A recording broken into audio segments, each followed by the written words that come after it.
Ndakangodzwana kwanda chingoti muprofita anga akadhakwa aita nharo dzemunhu akadhakwa. Vamwe venyu ngematsamwa munotaura chirungu, ini ndotaura nendini. If you don't understand it, you can call it I was drunk. Asi tikatarisa munhu anonamata anozikanwa nekunamata, kana mauti akanga akadhakwa aidzedzereka here? Zvizvairatidza kuti anga akadhakwa. Aitodzedzereka nenharo dzaaita nemapotsorero aita matombo acho ndiye munhu akadhakwa. Animunzo ndindakambata kuti asarohweni inini ndindakambata kuti asarohwe. Kana uchida news dziri up to date wangu Bahasha TV no the best entertainment reti kubva kumarutivi mana yese muZimbabwe. Bahasha TV, nyaya sezvadziri. Makadiko muri yeZimbabwe, tinokuchingamidzai zvekare on your favorite channel Bahasha TV.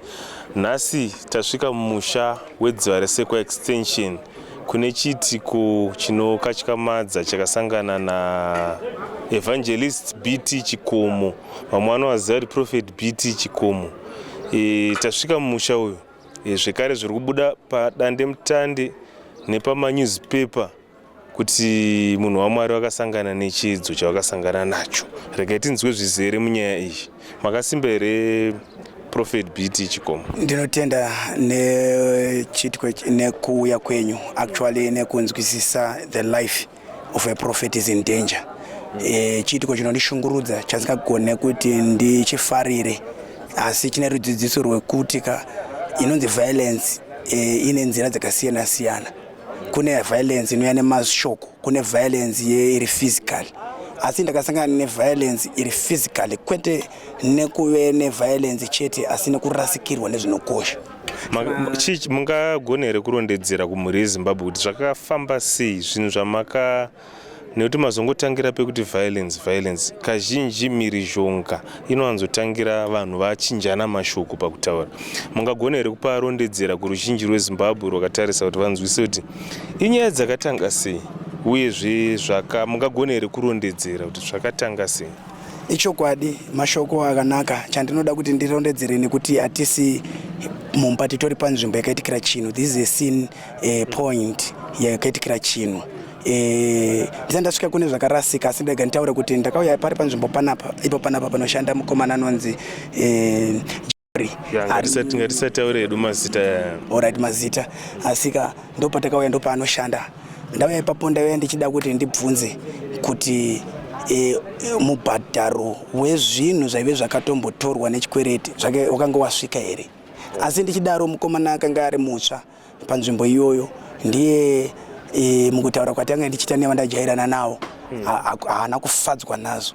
Kuratidzi inguva dzemasikati kana kuti manheru? Dzanziri nguva dzekuma 6-7, handigone kuzoziva nguva chaiyo asi zuva rodoka, nguva inofamba vanhu vakunotenga chikafu akadai. Saka kureva kuti munhu wese anga ari patownship akazara achitoona nguva iyoyo kunenge kuchiri kuoneka. Saka ndobva zvadii apa? Then ndiri ipapo akazoita hasha dzakasimudza achindipusha achindisaidzira ndichinowira panapa. Asi kana achinotaura kuti ndakanhonga matombo, but nzvimbo isina kana dombo randakanhonga, ndaitozvidzivirira kutiza ndichienda kupolisi, nekuti muchaona kuti ndichifamba kubva panapa pane mameters anoita 300 nepawana kuzondibatira ekuti tisvike kupolice station ndokutanga kunditaka. Asi ndanga ndichiri munzira yekutoita sei kutiza, ndakuziva kuti vari kubva nekumashure kwangu. Tichiri pakati peinterview kune mukomana wakabudikira wemunharaunda iyoyo achipopota kana kuti achidedzera mashoko ekushoropodza interview yataita naProphet BT Chikomo. Asi izvozvo hazvina kutimisa kuti tinge tichiramba tichienda nehurukuro. Akanyepera vanhu. Wakadaita sei? Iwe uri kudzoka iwe yakuno. Ani? Iwewe. Ndokuya kuzoitei. Iwe uri kudzoka kuno. Ndokuya kuzoitei. Iwe uri kudzoka kuno. Saka yota. Iwe shamuna. Koma wangu munhu yakaiswa mukati nemunhu uyeyu. Koma wako iwewe. Wakadai koma wako yachauri kanyaya. Handiwe anotaura zvekupenga izvi. Saka iwe uri kukomba uchika kana kuzoita kuti sei. Chi anakumisa urekodze ndwanimisa. Handiti. Wona utaka kurekodza uchirekodza. Mind. Tiawana mwani. Ano mwari Prophet. Shimira akatipedza interview iri bho. Alright, it's okay. Mungagona here kutsanangura kumhuri yeZimbabwe kuti zvinhu zvamakabirwa zvamakashaya zvinhu zvakawanda zvakadini? Ndisati ndataura ichocho ndaida kuti nditaure kuti ikoko kutya kwekutyisidzirwa kwekuvhundutsirwa munzvimbo yandakakurira ndokwanda kuti ruzhinji rwemhuri zive kuti dzimwe nguva unogona kutsakatika because these are the same threats. Andiri kutaura kuti nyaya iyi haigona kuita yeinhema kana ine vanhu vanomisa the course of justice vachicollide neuma-witnesses. Saka I think the world is seeing, Zimbabwe is seeing, and the course of justice will take its course in due time because andigona kunyebera vanhu vatatu vakanditeera ndati zvakaitikira pano asi vakanditeera kubva pano kuda kuti distance yekubva panapa nekwandakaroverwa mutemo ngauongorore. That's why zvaiswa pachivhitivhiti kuonekwa pandakatiza nepandakabatirwa pakazara vanhu ndikabatwa nevakandibata vacho vatori pano zvisiri zvekuti zvine umpowo zvine ma-witnesses and everything is recorded accordingly.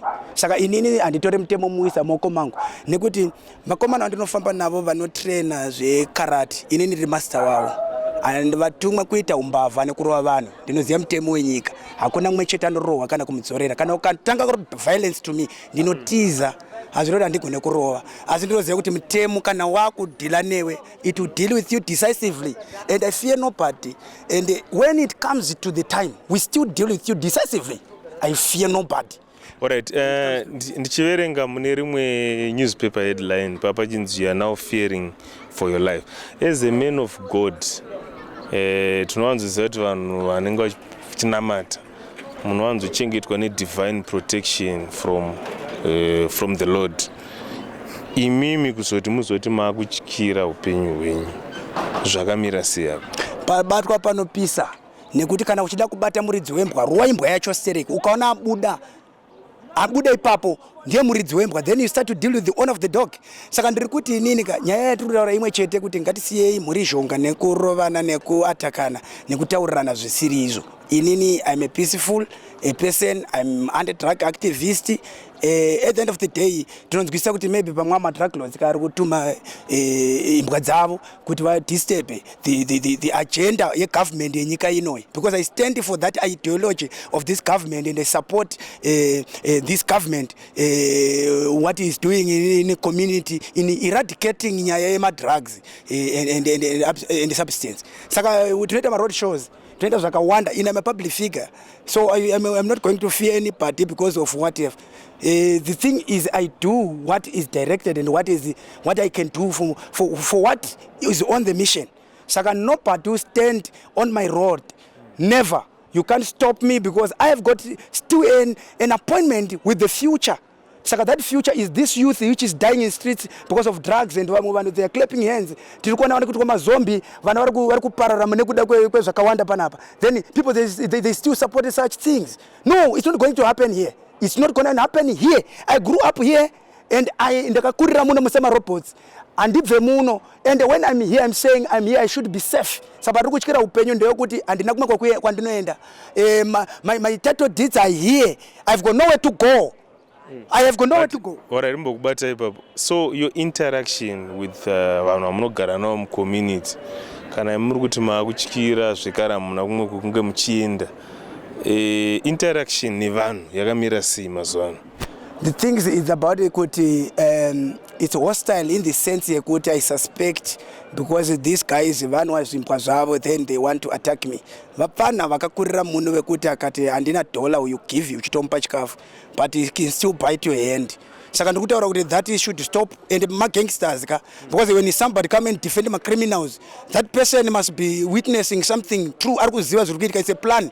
Saka ndikuti inini it's a plan when somebody defending my criminals akaona kuti it's a daylight robbery inoitika muno and it's happening on chinyarara ina ndinyarare.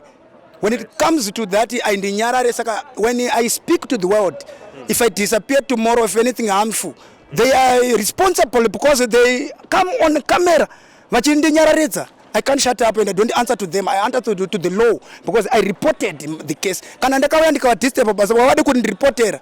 What damage did I do? Why can't they prove to the law? Because you know that my evidence. Tazokurukura nevamwe vainge varipo panharaunda iyoyo Takavakumbira kuti kana paine vamwe vakasununguka kuti vatiudzewo zvavanoziva mukati menyaya iyi. Ndo patakakwanisa kutaura nemurume akavabata kana kuti akaita sewitness muchiitiko ichi pachakaitika, akatipo maziviro aanoita Prophet BT Chikomo. Wanzwa ukataura chokwadi Mwari anokumiririra, Mwari ari kudenga uko, Mwari harare hope. Izve so mira unzwe mbomira tina 2 wani chakapotsera chikarova hando wakakanda chimwe ndokanonga chimwe apo wakapotsera chimwe iwe tere unoda force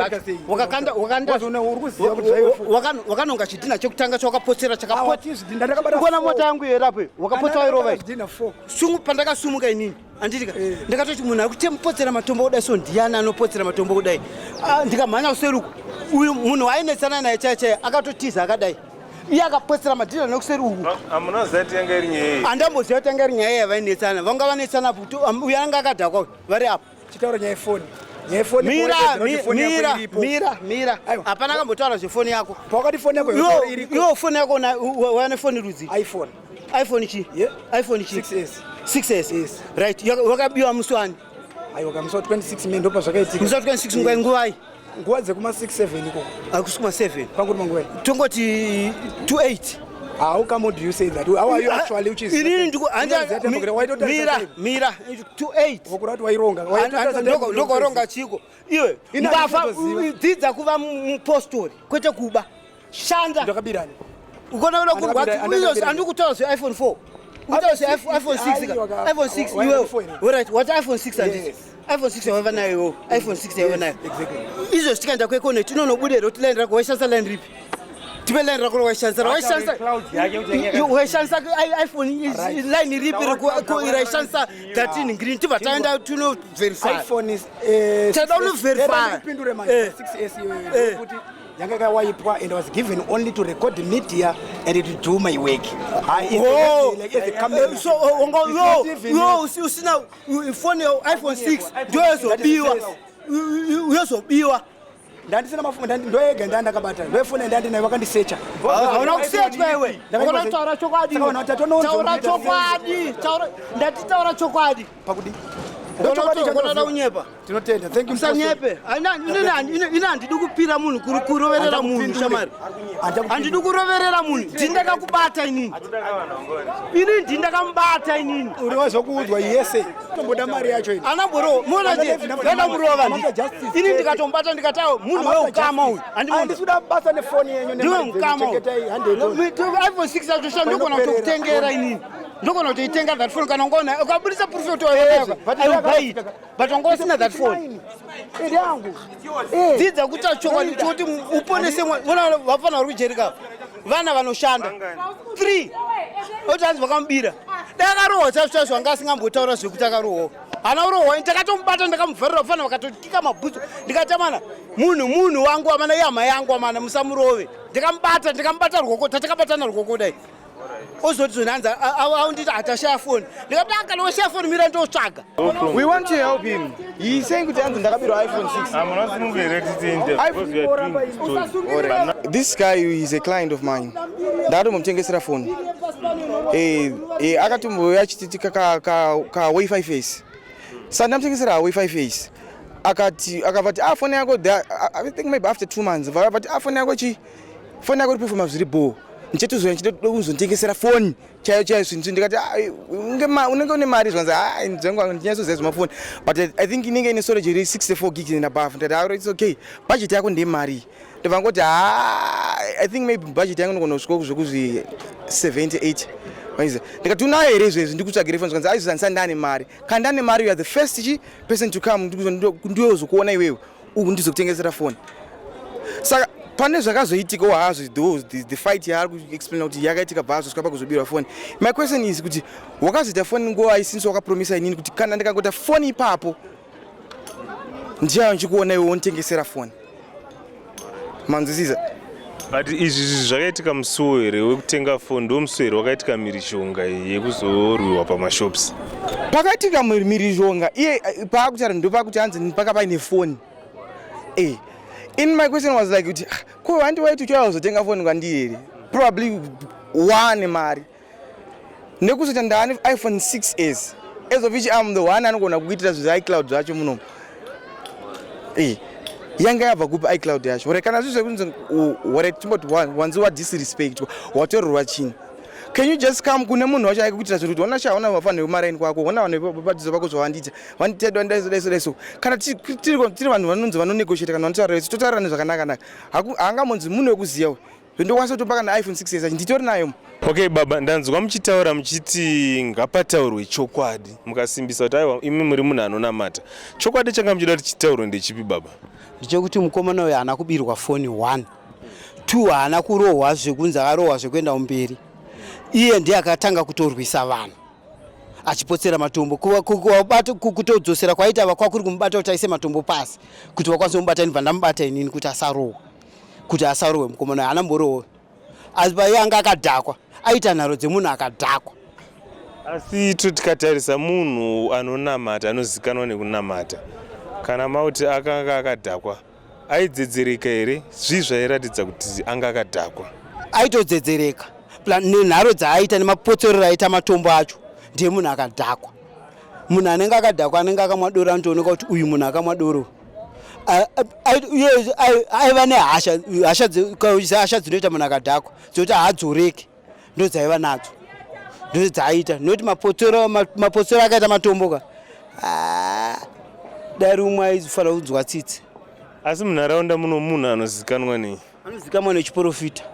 Anotoprofita? Handizivi, handisati ndambomunzwa achinzi muprofita asi ndakangoonwa achingonzi anoprofita. Ndakangonzwa vanhu vakawanda vachingoti muprofita asi handimuzivi kuti muprofita. My life is not safe. I'm not even safe at all. Nekuti manzwa nyaya dzavanga vachitaura vachipengereka nekuda kwekuti kana tichitaura nekurwa nenyaya yemadrugs zvichida kana uchida kuziva muridzi wembwa yacho and the owner will come out. Muri kuona kuti vari kubuda vega. That's why ndakati these people are gangsters. They have people and they want to defend my criminals. Saka naizvozvo nekuti pavari kutaura ivo varida kuburitsa kuti munhu waMwari makadhakwa ndanga ndisina kudhakwa. Munoti mukaverenga Acts chapter number 2 verse 18 inotaura kuti vaitaura nendimi dzakasiyana zvekuti vakaona they were confused because kana uchitaura nemunhu asinganzwisisi nekuziva Mwari anogona kufunga kuti pamwe wakadhakwa ivo watobatwa nedenga uchinzwa kuti uda kudurura nyasha. Asi nini kana ndagumbuka ndinonyatsoziva what happens. Mweya Mutsvene akatouya achitiprotecta because ndandiri in danger ndichida kutourayiwa nemakororo nembavha. Aitodzedzereka nenharo dzaaita nemapotsorero aita matombo acho ndiye munhu akadhakwa. Munhu anenge akadhakwa anenge akamwadoro anotooneka kuti uyu munhu akamwadoro aiva nehasha dzinoita munhu akadhakwa dzokuti haadzoreki ndodzaiva nadzo ndodzaita nokuti mapotsoro akaita matomboka dari umwe aizofanira kunzwa tsitsi. Asi munharaunda muno munhu anozikanwa nei? Anozikanwa nechiprofita.